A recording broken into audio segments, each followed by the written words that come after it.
Hello friend, नमस्कार। श्रेष्ठ class में आप सभी का स्वागत है। दोस्तों, चैनल पर अगर पहली बार विजिट कर रहे हैं तो सब्सक्राइब करने के साथ साथ बेल आइकन को प्रेस करना ना भूलें। दोस्तों, आज हम शिक्षक भर्ती 69,000 शिक्षक भर्ती जो हुई थी 2019 की, उसमें जो प्रश्न आए थे सीडीपी सेक्शन के, उन प्रश्नों को आज मैं आपके साथ डिस्कस करने आया हूँ। तो दोस्तों, ज़्यादा समय न बिताते हुए हम लोग स्टार्ट करते हैं, चलते हैं प्रश्न पे। दोस्तों, सब्सक्राइब करिएगा, लाइक करिएगा, कमेंट करिएगा एवं अपने दोस्तों के साथ शेयर करिएगा। दोस्तों, पहला प्रश्न देखते हैं क्या कह रहा है। गैगने के अधिगम सोपान का सही क्रम है। पहला ऑप्शन देखिए, नियम अधिगम, संप्रत्यय अधिगम, समस्या समाधान। दूसरा देखिए, संप्रत्यय अधिगम, समस्या समाधान, नियम अधिगम। तीसरा, संप्रत्यय अधिगम, नियम अधिगम, समस्या समाधान। चौथा, नियम अधिगम, समस्या समाधान, संप्रत्यय अधिगम। दोस्तों, इसमें बताना है कौन सा ऑप्शन सही है।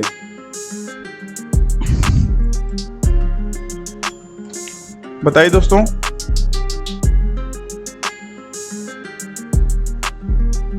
कौन सा ऑप्शन सही है इसमें। तीसरा ऑप्शन दोस्तों इसमें बिल्कुल राइट हो जाएगा आपका। ठीक है, तो गैगने ने सीखने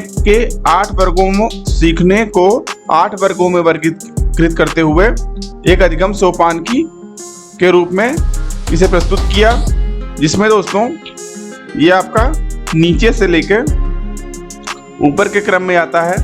पहला आपका जो हो जाएगा वो आपका संकेत अधिगम हो जाएगा।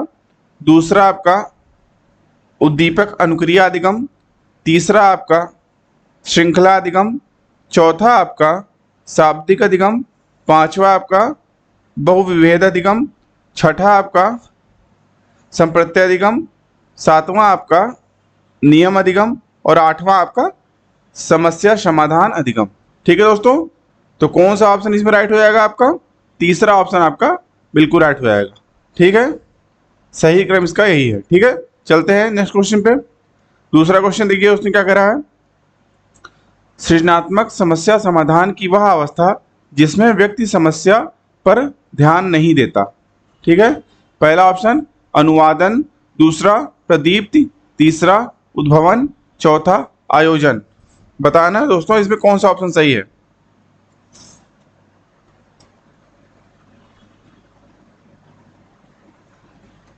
तीसरा ऑप्शन दोस्तों इसमें बिल्कुल राइट हो जाएगा आपका। ठीक है, तो सृजनात्मक समस्या समाधान की वह अवस्था है जिसमें व्यक्ति समस्या पर ध्यान नहीं देता, वह अवस्था उद्भवन कहलाती है। क्या कहलाती है दोस्तों, उद्भवन। ठीक है, तीसरा ऑप्शन आपका बिल्कुल राइट हो जाएगा। ठीक है, चलते हैं नेक्स्ट क्वेश्चन पे। तीसरा क्वेश्चन देखिए, उसने क्या करा है। राष्ट्रीय अस्थि विकलांग संस्थान स्थित है। पहला ऑप्शन देहरादून में, दूसरा मुंबई में, तीसरा कोलकाता में, चौथा सिकंदराबाद में। बताना है दोस्तों, राष्ट्रीय अस्थि विकलांग संस्थान स्थित है। तीसरा ऑप्शन दोस्तों इसके कोलकाता आपका जो है ये बिल्कुल राइट आंसर हो जाएगा। ठीक है दोस्तों, चलते हैं हम लोग नेक्स्ट क्वेश्चन पे। चौथा प्रश्न देखिए दोस्तों क्या कह रहा है। निम्नलिखित में से कौन सा कथन शिक्षण के संदर्भ में सही नहीं है। पहला ऑप्शन देखिए, शिक्षण एक अंतःक्रियात्मक प्रक्रिया है। दूसरा, शिक्षण एक त्रिमुखी प्रक्रिया है। तीसरा, शिक्षण एक प्रभाव निर्देशित प्रक्रिया है। चौथा, शिक्षण केवल कक्षा तक सीमित रहने वाली प्रक्रिया है। इसमें बताना है दोस्तों कौन सा ऑप्शन इसमें राइट होगा आपका। जल्दी बताइए दोस्तों, कौन सा ऑप्शन राइट होगा इसमें।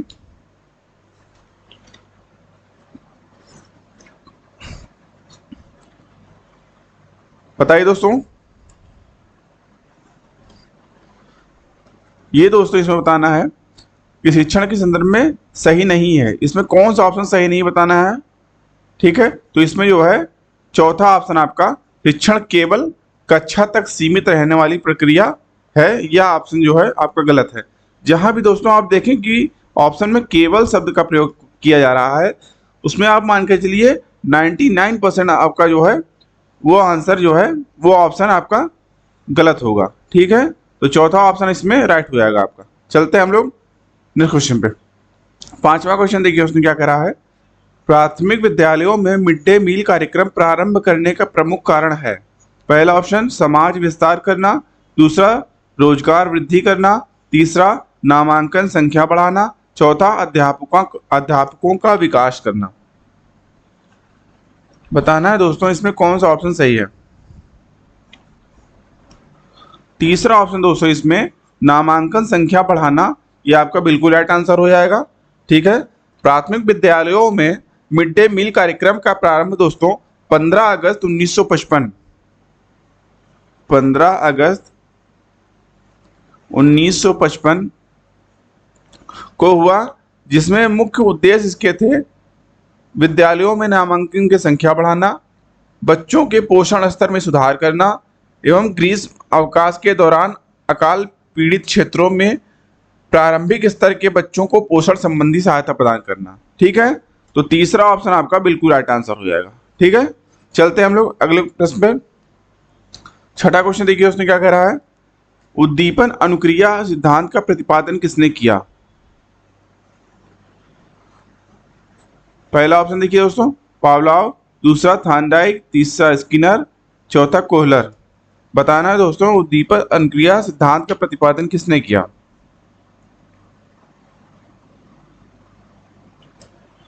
दूसरा ऑप्शन आपका जो है थॉर्नडाइक, आपका बिल्कुल राइट आंसर हो जाएगा। ठीक है दोस्तों। तो इसका प्रतिपादन जो है एडवर्ड एल थॉर्नडाइक ने किया। ठीक है। ठीक है दोस्तों। चलते हैं हम लोग अगले प्रश्न पे। सातवां क्वेश्चन देखिए उसने क्या करा है। पढ़ने और लिखने की अक्षमता है।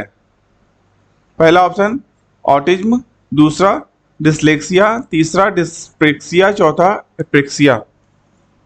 पढ़ने और लिखने की क्षमता कहलाती है। बिल्कुल सही है वो दोस्तों, दूसरा ऑप्शन आपका डिसलेक्सिया बिल्कुल राइट आंसर हो जाएगा। ठीक है। डिसलेक्सिया जो होता है इसमें पढ़ने एवं लिखने से जुड़ी एक खास विकलांगता क्या दर्शाता है, जिसका असर पढ़ने पर जो है पढ़ने और भाषा को समझने पर पड़ता है। ठीक है दोस्तों। डिसलेक्सिया से पीड़ित बच्चों को लिखने, पढ़ने एवं स्पेलिंग लिखने आदि बोलने में कठिनाई होती है। ठीक है। तो दूसरा ऑप्शन आपका बिल्कुल राइट आंसर हो जाएगा डिसलेक्सिया। ठीक है। चलते हैं अगले प्रश्न पे हम लोग। आठवां प्रश्न देखिए दोस्तों क्या कह रहा है।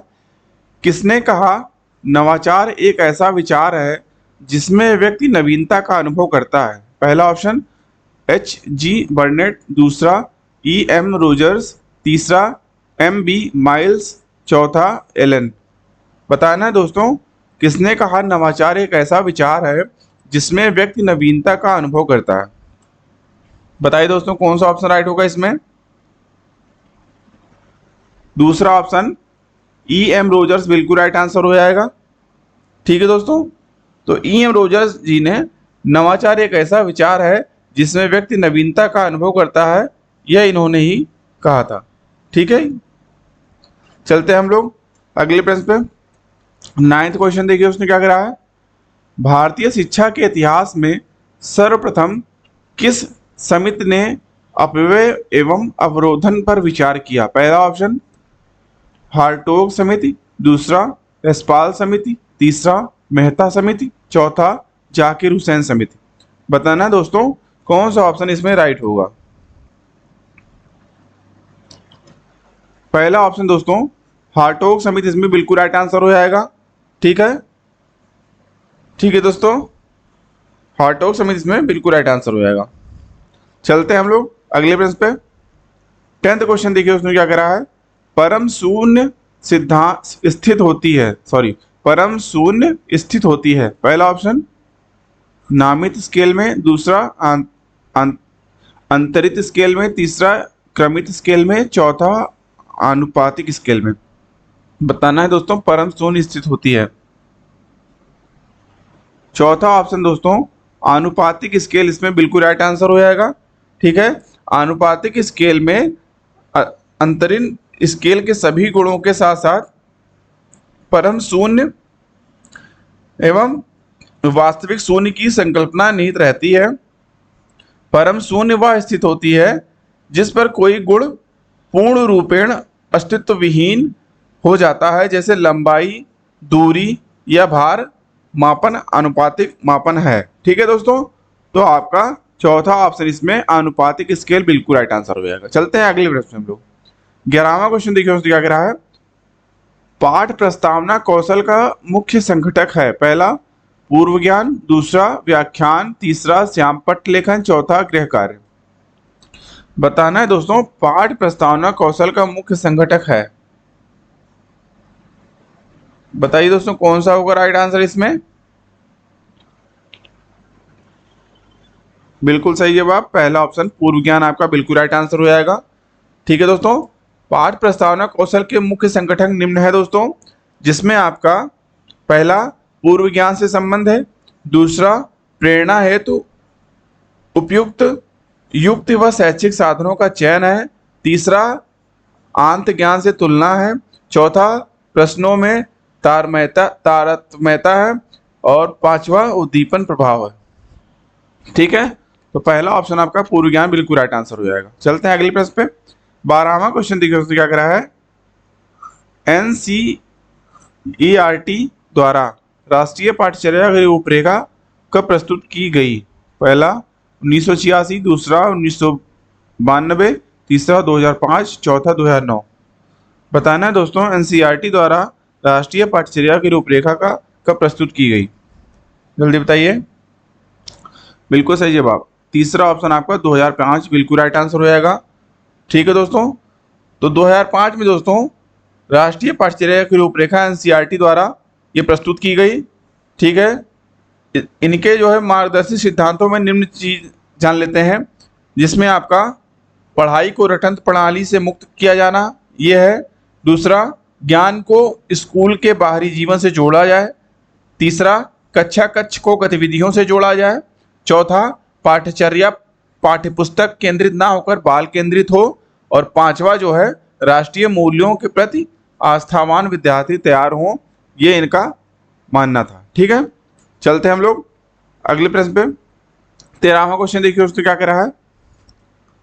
शैक्षिक प्रशासन उपयुक्त विद्यार्थियों को उपयुक्त शिक्षकों द्वारा समुचित शिक्षा प्राप्त करने योग्य बनाता है, जिससे वे उपलब्ध अधिक साधनों का उपयोग करके अपने प्रशिक्षण से सर्वोत्तम को प्राप्त करने में असमर्थ हो सकें। यह परिभाषा दी गई किसके द्वारा। पहला ऑप्शन M.N. मुखर्जी द्वारा, दूसरा कैम्पबेल द्वारा, तीसरा वेलफेयर ग्राह द्वारा, चौथा डॉक्टर आत्मानंद मिश्र द्वारा। बताइए दोस्तों कौन सा ऑप्शन राइट होगा इसमें।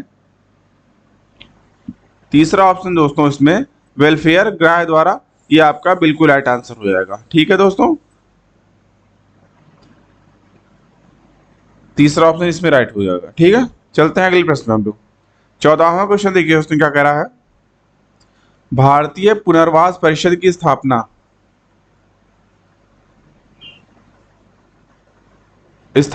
किस उद्देश्य के लिए हुई। पहला ऑप्शन दूरस्थ शिक्षा, दूसरा पर्यावरण शिक्षा, तीसरा दिव्यांगजन की शिक्षा, चौथा उपयुक्त में से कोई नहीं।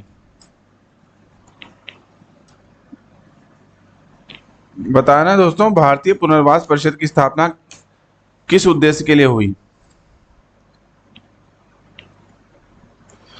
बिल्कुल सही जवाब, तीसरा ऑप्शन आपका दिव्यांगजन की शिक्षा बिल्कुल राइट आंसर हो जाएगा। ठीक है दोस्तों, चलते हैं हम लोग अगले प्रश्न पे। 15वां क्वेश्चन देखिए उसने क्या करा है। विकासात्मक दिशा का नियम सम्मिलित करता है। पहला ऑप्शन मस्तकाधोमुखी नियम, दूसरा निकट से दूर का नियम, तीसरा ए और बी दोनों, ये चौथा ना तो ए ना ही बी। कौन सा ऑप्शन राइट होगा इसमें। तीसरा ऑप्शन दोस्तों ए और बी दोनों इसमें सही है, ये राइट हो जाएगा। विकासात्मक दिशा का नियम जो है वो मस्तकाधोमुखी नियम एवं निकट से दूर दोनों नियम फॉलो करता है। ठीक है, चलते हैं हम लोग अगले प्रश्न पे। 16वां देखिए उसने क्या करा है क्वेश्चन। मार्गरेट मीड के अनुसार व्यक्तित्व विभिन्नताओं के लिए सर्वाधिक महत्वपूर्ण कारक है। पहला जैविक, दूसरा मनोवैज्ञानिक, तीसरा सजातीय, चौथा सांस्कृतिक। कौन सा ऑप्शन इसमें राइट होगा। बिल्कुल चौथा ऑप्शन इसमें सांस्कृतिक आपका बिल्कुल राइट आंसर हो जाएगा। ठीक है दोस्तों, चलते हैं हम लोग अगले प्रश्न पे। 17वां देखिए दोस्तों, ब्रेल लिपि के जनक हैं। पहला चार्ल्स ब्रेल, दूसरा लुई ब्रेल, तीसरा बारियर ब्रेल, ये चौथा इनमें से कोई नहीं। दूसरा ऑप्शन दोस्तों इसमें लुई ब्रेल आपका बिल्कुल राइट आंसर हो जाएगा। ठीक है, इन्होंने दोस्तों ब्रेल लिपि का आविष्कार किया। इस लिपि का आविष्कार दोस्तों 1821 में नेत्रहीन फ्रांसीसी लेखक लुई ब्रेल ने किया। ठीक है, इन्होंने अलग अलग अक्षरों, संख्याओं और विराम चिन्हों को दर्शाते हुए इसको किया। ठीक है, चलते हैं अगले प्रश्न में हम लोग। 18वां प्रश्न देखिए दोस्तों क्या करा है। प्राचीन अनुबंधन का सिद्धांत किसने दिया? पहला स्किनर, दूसरा स्पिनोविच, तीसरा पावलोव, चौथा बिने। तीसरा ऑप्शन दोस्तों पावलोव आपका बिल्कुल राइट आंसर हो जाएगा। ठीक है, प्राचीन अनुबंधन सिद्धांत का प्रतिपादन इवान पी पावलोव ने किया। इन्होंने अपना प्रयोग कुत्ते पर किया था दोस्तों। ठीक है, पावलोव वास्तव में रूस के एक शरीर वैज्ञानिक थे जिन्होंने पाचन क्रिया की ताहिक का गहन अध्ययन किया। ठीक है दोस्तों, कहाँ के रहने वाले थे? रूस के। चलते हैं अगले प्रश्न पे हम लोग। 19वां प्रश्न देखिए उसने क्या करा। हेरिडिटरी जीनियस नामक पुस्तक किसके द्वारा लिखी गई? पहला कैटल, दूसरा गाल्टन, तीसरा टर्मैन, चौथा पियर्सन। बताना दोस्तों हेरिडिटरी जीनियस नामक पुस्तक किसके द्वारा लिखी गई?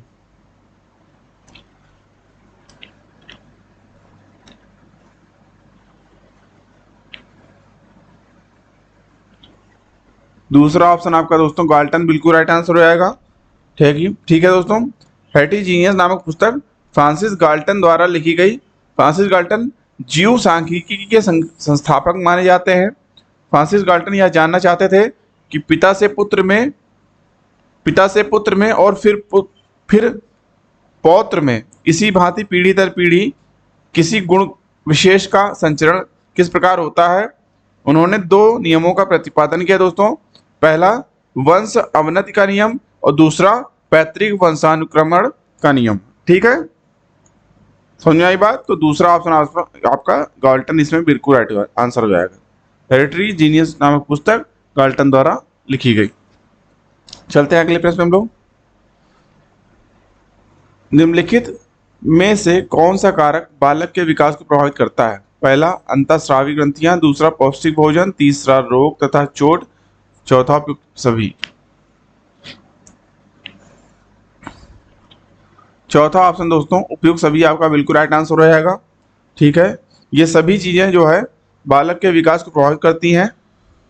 ठीक है दोस्तों, बालक के विकास को प्रभावित करने वाले कुछ प्रमुख नियम देखते हैं, जिसमें आपका जो है अंतःस्रावी ग्रंथियां, रोग तथा चोट, शुद्ध हवा तथा प्रकाश, पारिवारिक परिस्थितियां, पौष्टिक भोजन, वंशानुक्रम, संस्कृति, यौन विभेद एवं बुद्धि।